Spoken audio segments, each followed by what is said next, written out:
자, 이제 질문을 한 두 가지 정도만 하고 끝내야 될 것 같습니다. 저 시간이 많지가 않아서요. 그렇게 졸속으로 이전한 용산 시대, 이렇게 어떤 아무 준비 없이 깡패처럼 밀고 들어왔어요. 분명히 무슨 문제가 생겼겠죠. 이게 뭐 탈이 안 날 리가 없잖아요. 작년 12월 5일 날 무인기 온 거 기억나실 거예요. 네. 예, 그때 북한 무인기 한 대가 아주 그 용산의 비행금지 구역, 이게 마지막 방어선이라고. 여기는 저 무조건 격추시켜야 되는 마지막 최후 방어선 같은 거거든요. 이 비행금지 구역이. 이건 대통령의 안위와 직접 관계되는 건데 여기를 멋있게 뚫어버렸어요. 유유히 뚫어버리고 다시 북한으로 귀환했어요.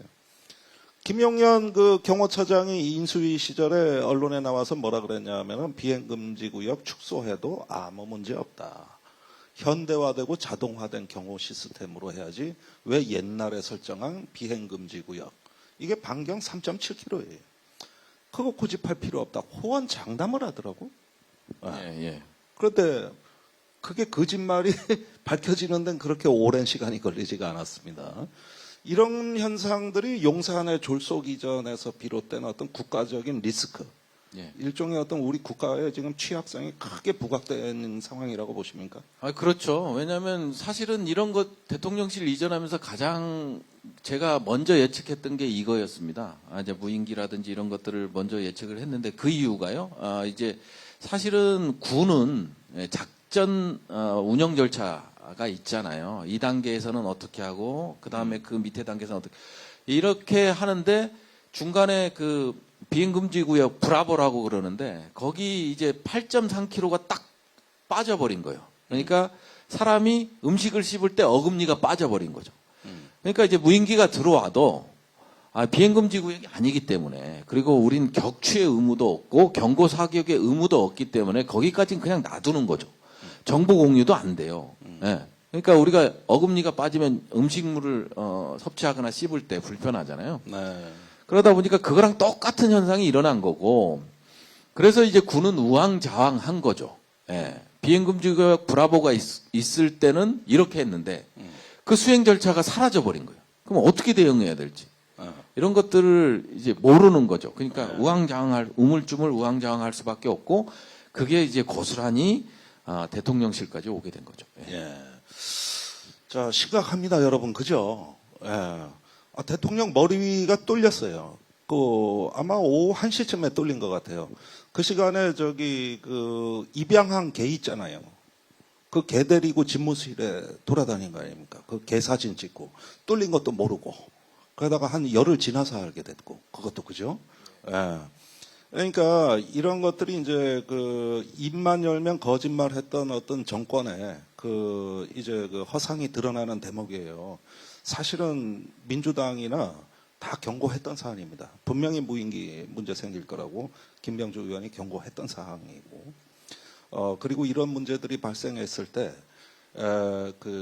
분명히 이 비행금지 구역이 문제가 될 거라는 걸 전 수도방위 사령관 김도균 중장이 언론에서 증언을 했죠. 그때 절대 축소시키지 말고 5km만이라도 유지해달라고 했던데 그 의견이 묵살됐다. 그리고 그냥 맘대로 정했다. 경호처가 그냥 밀어붙였다.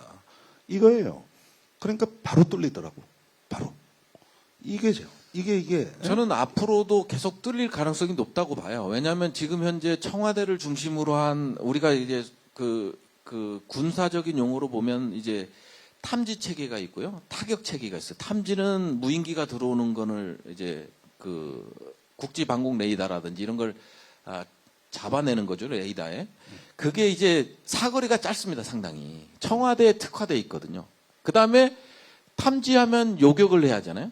쏘아서 이제 격추를 시켜야 되는데 이것도 사거리가 상당히 짧습니다. 근데 이게 용산으로 3km 이상, 청와대에서 3km 이상 더 용산 쪽으로 내려왔기 때문에 거기에 청와대에 특화된 방공체계, 탐지체계, 요격체계를 갖다 놓을 수가 없거든요. 그걸 갖다 놨더라도 쓸모가 없어질 가능성이 높거든요. 그러다 보니까 이런 것들이 상당히 김정은 입장에서는 상당히 기분 좋을 거다.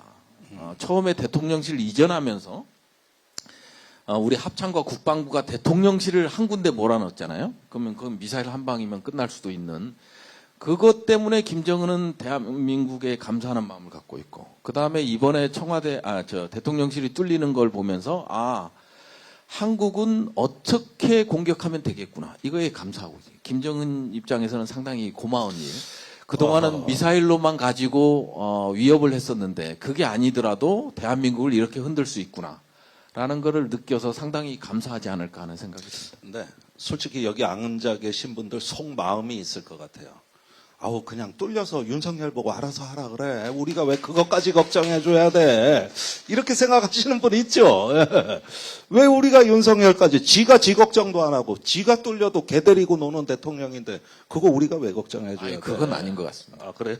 왜냐하면 제가 이제 세월호 사태가 터졌을 때 상당히 너무 가슴이 아팠거든요. 제 딸 나이 애들이 이렇게 그렇게 수장되고 이런 거 보면서. 그래서 저는 뭐 이렇게 친북 종북이라고 그래도 우리 국민들의 생명 단 한 명이라도 지킬 수 있다면 그냥 평화도 돈 주고도 사고 싶어요. 이러면 안 되지만 세월호 때 너무 가슴이 너무 아팠어요. 그래서 그 어린 학생들의 그 영정 사진을 보면서 너무 가슴이 아파서 절대 대한민국에서는 어떤 사람들로 인해서 어떤 리더들로 인해서 우리 국민이 희생당하는 일은 단 1도 없었으면 좋겠다. 그렇기 때문에 밉더라도 군복무 입고 계시는 이제 군인들이 나라를 지킬 거고요. 그 다음에 여기 계신 국민들이 또 나라를 지키지 않겠습니까? 그거 미운 건 미운 건데 그래도 그 미움 때문에 우리 국민들이 희생돼서는 안 되지 않겠습니까? 이거 예 좋습니다. 자, 어쨌든 공직자가 국민들에게 공익의 가치가 있는 거를 회고록이나 일기장에 진솔하게 써서 공개해도 고발당하지 않는 나라. 그 다음에 자기들이 고발해놓고, 그 다음에 그 관련 증거나 어떤 자료들은 스스로 빼돌리는 나라. 그리고 언론이 보도했다고 그걸 또 고발을 하고. 지금 이 건으로 고발당한 게 벌써 7명입니다. 7명. 더 타임즈 영국 언론이죠. 거기서 지지난주에 상세히 보도가 나왔더라고요. 그러면서 천공을 라스푸틴이다 뭐 이러면서 또 보도가 나왔던데 참 국격이 떨어지는 소리가 들립니다. 이런 일이 없는 나라. 그 다음에 겸손 앞에 또 진실 앞에 겸손한 권력. 또 그런 나라에서 권력이 국민들한테 윽박지르고 호통치면서 거짓말하는 그런 일이 없기를 바라고 아마도 부승찬 박사의 지금 이 진실투쟁은 그런 나라를 세우느냐 세우지 못하느냐에 대한 하나의 기준점이자 시금석이다. 이런 생각이 듭니다.